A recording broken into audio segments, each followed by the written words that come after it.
Hả? Hả?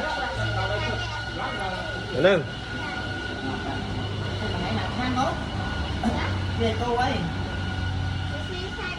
Đi chợ đó nữa. Đi chợ đó.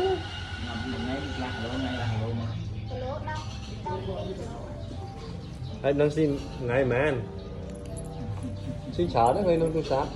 Kẹo gì? Cụp cụp. Hả? Bài xa chứ?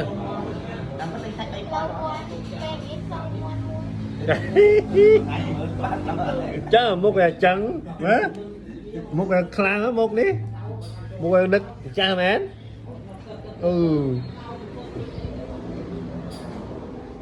đừng cha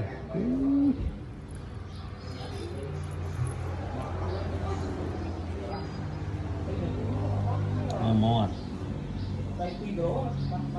đấy ạ thấy không lấy cô ai má hả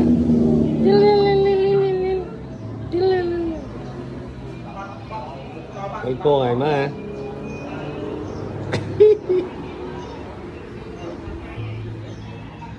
hả